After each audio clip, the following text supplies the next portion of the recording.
காவல்துறை வர மாதிரி வந்துட்டு அமைதியா போயிடுவாங்க. அப்ப அவங்களுக்கு என்ன நோக்கம்? ஏதாவது பிரச்சனை நடக்கட்டும், ஏதாவது அடிதடி நடக்கட்டும், எல்லாம் மயங்கி விழுட்டும். இதுக்கெல்லாம் காரணம் தலைவர் விஜய் அவர்கள். இப்ப ஏன் அவர் ஒவ்வொரு வாரம் 10 நாளும் பர்மிஷன் வாங்கிட்டு பொறுமையா வராரு தெரியுங்களா? இன்னொரு பழி சொல்லை திமுக உருவாக்குறதுக்கு எல்லா முயற்சிகளும் செய்யுது. அப்ப அதனாலதான் ஒவ்வொரு 15 நாளும் 10 நாளும், அதாவது நான் ஒண்ணு சொல்றேன், சினிமாவில் நம்பர் 1 ஆகணும்னா 18 மணி நேரம் உழைக்கணும். 18 மணி நேரம் உழைச்சா மட்டும்தான் நம்பர் 1 ஆக முடியும். அப்படி உழைக்கக்கூடிய எங்களுடைய தலைவர் அதெல்லாம் தூக்கி போட்டு அரசியல்ல ஜெயிக்கணும் வரும் பொழுது 24 மணி நேரம் உழைக்கிறதுக்கு ரெடியா இருக்க மாட்டாரா? என்ன ஒரு அவதூறு அவரை பார்த்து. வர மாட்டேங்கிறாரு. உங்களுக்கு புரியுதா? போலீஸ் பர்மிஷன் கொடுக்க மாட்டாங்க, ஆனா வீட்டை விட்டு வர மாட்டாருன்னு இவங்களே பிரச்சாரத்தை உருவாக்குறது.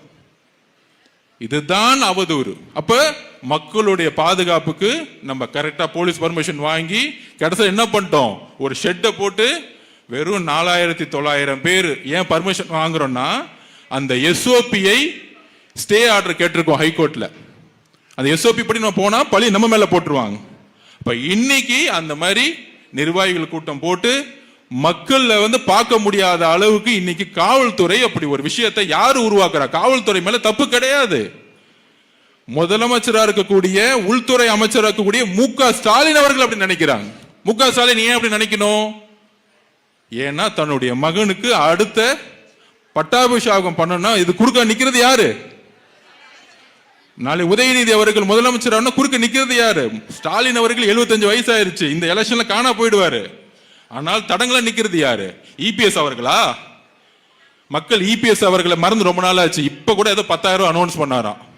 ஏதோ அப்படி போற வழக்குலாம் 10,000 ரூபாய் கொடுக்குறேன், அங்க கொடுக்குறேன், இங்க யார் நம்ப போறா? நீங்க 10,000 ரூபாய் கொடுக்க போற, 5,000 கொடுங்க, 1 லட்சம் கூட கொடுக்குறேன்னு சொல்லுங்களேன். மக்கள் உங்களை நம்பாம நீங்க முதலமைச்சர் ஆனா தானே காசை கொடுக்கறதுக்கு. அப்ப வெறும் காசு கொடுக்குறேன்னு சொல்லி ஓட்டு வாங்குறது. நான் என்ன பண்ணேன்னு சொல்ல முடியாது இல்ல. 21 முதலமைச்சரா ஏன் மக்கள் தூக்கி போட்டாங்க அப்படின்னு சொல்ல முடியாது இல்ல. அப்ப சும்மா 10,000 ரூபாய் கொடுக்குறேன், இதோ 2,000 ரூபாய் கொடுக்குறேன், இதோ 3,000 ரூபாய் கொடுக்குறேன். என்ன தமிழக மக்கள் என்ன ஏதோ காசு கொடுத்தா ஓட்டு போட்டுருவாங்கன்னு இன்னும் தவறான மனப்பான்மை நினைச்சுக்கிட்டு இருக்காங்க. வளர்ச்சி மாற்றத்தை பத்தி யோசிக்க மாட்டேங்கிறாங்க.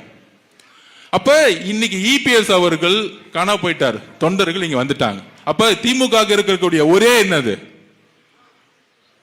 டிவிகே நம்மளுடைய தலைவர் அவதூறு பிரச்சாரம், பெண் மூலியமா அவதூறு பிரச்சாரம்,